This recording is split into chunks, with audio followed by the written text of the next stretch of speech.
గుడిలో పంతులు గారు దిష్టి తీయటం ఎప్పుడైనా చూసారా అండి? నేనైతే ఫస్ట్ టైమ్ చూస్తున్నానండి.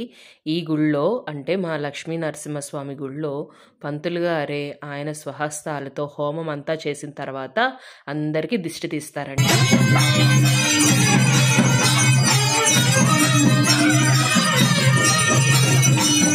మా పిల్లలిద్దరికీ అయితే ఈ మిషన్ మీద కన్ను పడిందండి. అది అసలు ఎలా మోగుతుందో వాళ్ళకి అర్థం కావట్లేదనమాట. అంత సౌండ్ ఎలా వస్తుందో. సో ఇక్కడ స్విచ్ ఉంటుంది, అది ఆన్ చేస్తే ఇలా మోగుద్ది నాన్న హారతి ఇచ్చేటప్పుడు అని చెప్పాను.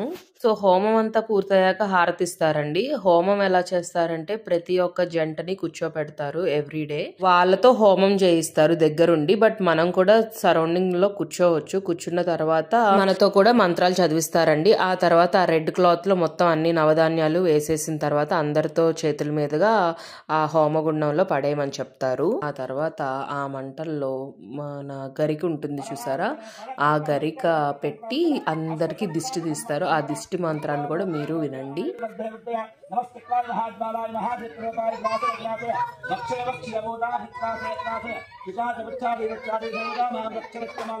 సకల జనదృష్టి నరదృష్టి మాతా మంత్ర యంత్ర తంత్ర దోష నివారణోస్తు సకలావిష్ట దోష నివారణోస్తు.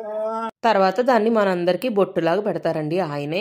ఈ హోమాలు పూజలు అన్ని మొత్తం 11 days అయితే జరుగుతాయండి నవరాత్రుల సందర్భంగా. అంతేకాకుండా అమ్మవారికి కూడా డైలీ అలంకరణలు చేంజ్ చేస్తూ ఉంటారండి. అంతేకాకుండా ప్రోగ్రామ్స్ కూడా కండక్ట్ చేస్తారు.